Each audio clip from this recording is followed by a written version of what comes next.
How young do you have? Well, I don't have nothing younger than 14. It happens just like a sales transaction, only in this deal, it's not what is being sold, it's who.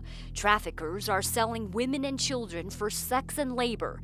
The younger the victim, the higher the price. Now, if you want something really young, that $200 just cost a little more than that. This video from faith-based group Shared Hope International reveals the child sex trade happening right here in Las Vegas.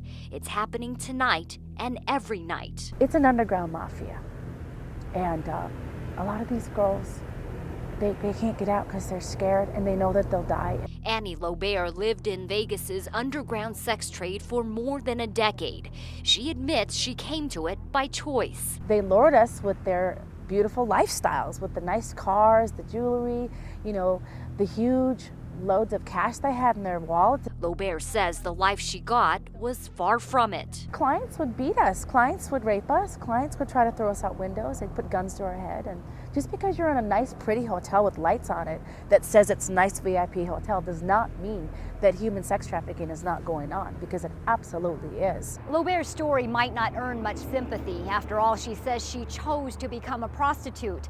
But Lobert and other advocates say they are speaking out for the hundreds of women and young children forced into human slavery every night. These kids are as young as...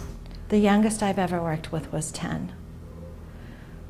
And they don't even understand. Marlene Richter works with victims after they are rescued. Victims who haven't even reached puberty are forced to relive their traffickers' abuse. How many partners and how many body parts and how many times, and with protection and without protection. You can count the number of victims who actually get to Richter.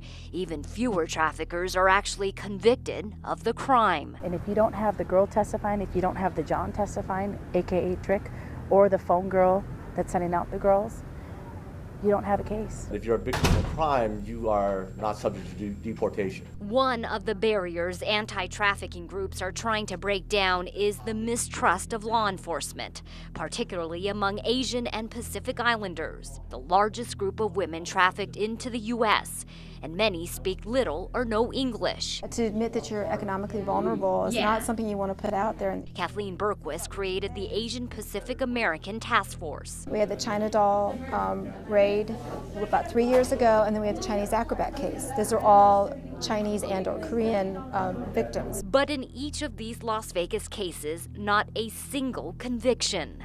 Law enforcement tells us there was not enough evidence.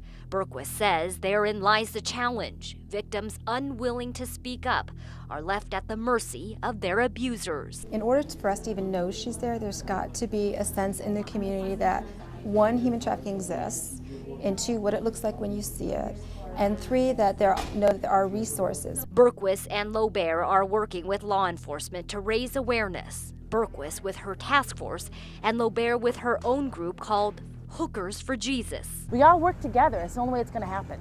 Not just my organization, not just what she's doing. The hope is that non-law enforcement groups can be the bridge between victims and bringing their traffickers to justice. Well, I guess, what, 3? 3. If you do 3, you got it. Hetty Cheng, News 3.